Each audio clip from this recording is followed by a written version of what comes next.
নমস্কার বন্ধুরা, রান্নায় বাঙালিয়ানায় আপনাদের স্বাগত। আমি প্রিয়াঙ্কা একটি নতুন ধরনের একদম সন্দেশ, সফট সন্দেশ তুলোর মতো এই রেসিপিটি নিয়ে হাজির হয়েছি। আপনারা এটি মাত্র 4টি উপকরণে প্রত্যেকটা টিপস যদি ফলো করেন, এইভাবেই একদম মিষ্টিটা সফট এবং সুন্দর হবে। খুব সহজেই বানিয়ে ফেলতে পারবেন, বেশি সময়ও লাগবে না, অল্প সময়ের মধ্যে একেবারে দোকানের থেকেও ভালো বলতে পারেন এই সন্দেশটা।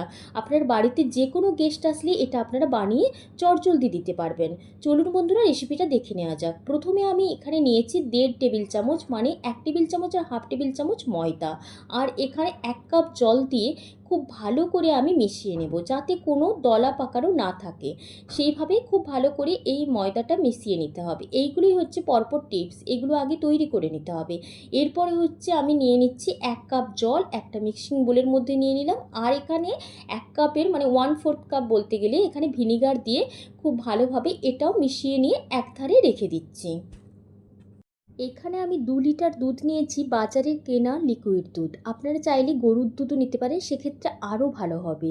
আর দুধটাকে আমি একটুক্ষণ বাইরে রেখেছিলাম, ফ্রিজের ঠান্ডাটা থেকে একটু দুধটা বাইরে রাখতে হবে কিছুক্ষণের জন্য, আধ ঘন্টার জন্য। এরপরে দুধটা ফুটে গেলেই আমি ওই ময়দা গোলা জলটা দিয়ে দিচ্ছি। জলটা দেওয়ার পর একটু নেড়ে নেব। তবে দুধটা এখানে হালকা ফেটে গেছিলো, হয়তো দুধটা একটুখানি কোনোভাবে গরমে থেকে একটু হয়তো খারাপ হয়ে গেছিলো। এরপরে হচ্ছে এর উপরে দিয়ে দিচ্ছি আমি ওই যে জলটা, মিশ্রণটা বানিয়ে রেখেছিলাম, যেটা হচ্ছে ভিনিগার জল, সেটা দিয়ে দিলাম। দেওয়ার পর দেখবেন যে গ্যাসের ফ্লেম এরপর বন্ধ করে দেব। তবে এখানে দুধটা ফুল ফ্যাট মিল্ক নেওয়ার চেষ্টা করবেন, তাহলে আরও ভালো বেশি ছানাটা হবে। এরপরে এই যে ছানাটাকে সফট বানানোর জন্য এই প্রসেসগুলো আমি ফলো করেছি। এখন এখানে ঠান্ডা জল দিয়ে দিলাম, নর্মাল জল আর কি, যাতে করে এটা আর বেশিক্ষণ না সেদ্ধ হয়ে যায় ছানাটা। এরপরে হচ্ছে ছানাটাকে একটা সুতির কাপড়ের মধ্যে আমি ঝরিয়ে নিচ্ছি জলটা। এখন একটুখানি, যেহেতু এখানে ভিনিগার দেওয়া আছে, সেই জন্য এটার মধ্যে একটু নর্মাল জল আমি ভালোভাবে ধুয়ে নেব, ছানাটাকে খুব ভালো করে ধুয়ে নেব, যেহেতু মিষ্টি বানানো হবে সেই জন্য। তবে ছানাটা ফেটে গেলে, দুধটা ফেটে গেলেও কোনো সমস্যা নেই, কারণ এখানে তো আমি দুধটা ফাটাতেই চাইবো না। এখানে তো আমি দুধটাকে তো যে কাটাচ্ছি, তাই না, ছানা কাটিয়ে নিচ্ছি, সেই জন্য এতে অসুবিধা কিছু নেই। এরপরে দেখতে পাচ্ছেন আমি একদম জলটা ঝরিয়ে নিচ্ছি, তবে খুব বেশি চাপ দিয়ে জল ঝরানোর চেষ্টা করবেন না। এইভাবে যে জলটা ঝরিয়ে 30 মিনিটের মতো এভাবে রেখে দিলাম। এখন আমি চিনিটা দেখিয়ে দিচ্ছি। চিনিটা তবে কম বেশি করতে পারেন। আমি এখানে 1 বাটির মতো চিনি নিয়েছি, খুব বড় বাটি নাই, মাঝারি যে বাটিগুলো হয়। আর এখানে নিয়েছি 4টে আমি ওই এলাচের দানাগুলো নিয়েছি। এরপরে চিনির সাথে এটা আমি ভালোভাবে গুঁড়িয়ে নেব, তাহলে কি হবে, বেশ সুন্দরভাবে ওই দানাগুলো একদম গুঁড়ো হয়ে যাবে। এরপরে চিনি গুঁড়ো হয়ে গেছে। এখন আমার 30 মিনিট এদিকে হয়ে গেছে জল ঝরানো। আমি ছানাটা দেখিয়ে দিচ্ছি, কি সুন্দর ছানাটা একদম নরম হয়েছে, একদম একটু শক্ত ছানা হয়নি আর কি। এই ছানাটা খুব সুন্দর একদম ভেতর থেকে নরম হয়েছে। আমি একটুখানি ভেঙে এটাকে দেখিয়ে দিচ্ছি, দেখবেন ওই হাত দিয়ে দেখিয়ে দিচ্ছি যে কতটা ছানাটা দেখবেন মসৃণ হয়েছে।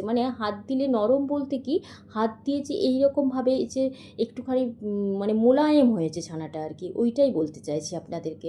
এরপরে আমি এটাকে পেস্ট করব। পেস্ট করার জন্য এখানে আমি ছানাটাকে পুরোপুরি দিয়ে দিচ্ছি মিক্সি জারের মধ্যে, তবে জল দেওয়ার কোনো প্রয়োজন নেই। তবে এই বড়ো মিক্সি জারটার মধ্যে আমার হচ্ছিল না, আমি বলে দিচ্ছি সেই প্রসেসটা। এরপরে হচ্ছে চিনিটা আমি দিয়ে দিলাম কিছুটা পরিমাণ, 3 মুঠোর মতো চিনি গুঁড়ো দিয়ে দিলাম ওখান থেকে নিয়ে। চিনিটা আপনারা আপনাদের স্বাদ অনুযায়ী দেবেন। এরপরে এই যে কিছুটা চিনি রেখে দিলাম। এখন গুঁড়ো দুধ 2 টেবিল চামচ এখানে দিয়ে দিচ্ছি, যাতে টেস্টটা অনেক সুন্দর আসে। এরপরে আমার বড়োটাতে যেহেতু হচ্ছিল না, আমি ছোটো যেই মিক্সি জারটা আছে ওটাতে আমি এই যে হাফ হাফ করে করে নিয়েছি। তাতে করে কি হয়, জল ছাড়া এটা সুন্দরভাবে, দেখতে পাচ্ছেন একদম মেয়োনিজের মতো হয়েছে, এত সুন্দর এটা মোলায়েম হয়েছে পুরোপুরি।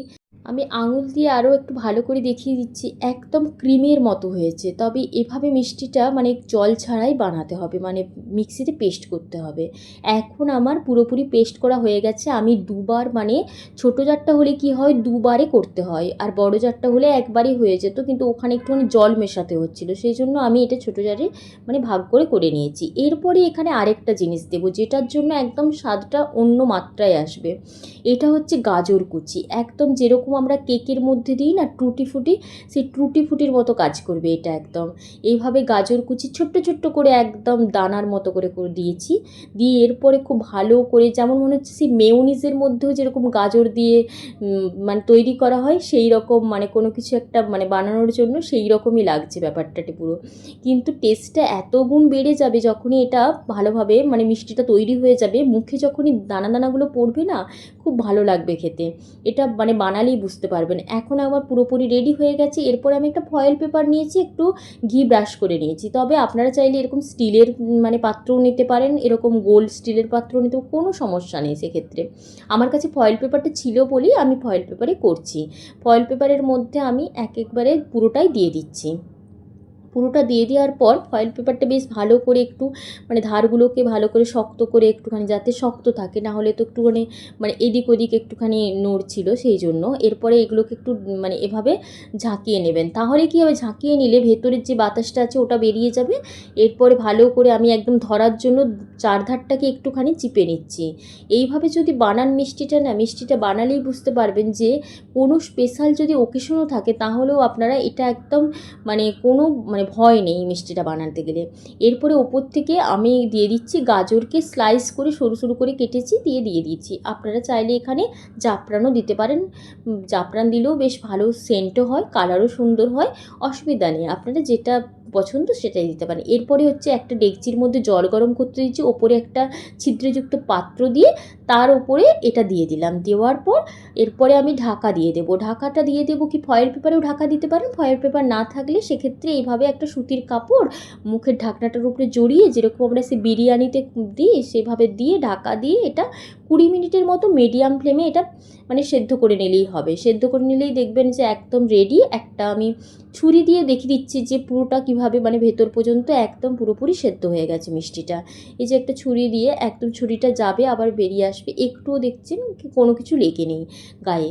এখন পুরোপুরি রেডি হয়ে গেছে। এটা হচ্ছে 1 ঘন্টা থেকে 1.5 ঘন্টার জন্য ফ্রিজে, নর্মাল ফ্রিজে রেখে দেবেন, তাহলেই ঠান্ডা হয়ে যাবে। ঠান্ডা হয়ে যাওয়া পর্যন্ত আর কি, ঠান্ডা হয়ে গেলে এটা একদম রেডি মিষ্টিটা। এখন দেখছেন যে পুরোপুরি ফয়েল পেপার থেকে খুলে আসছে একদম সন্দেশটা।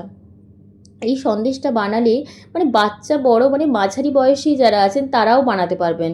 এটা বানালে কোনো মানে কেউ ফেল করবে না এই মিষ্টিটা বানালে। আর আমি কেটে দেখিয়ে দিচ্ছি কতটা স্মুথ এটা কাটা যাচ্ছে।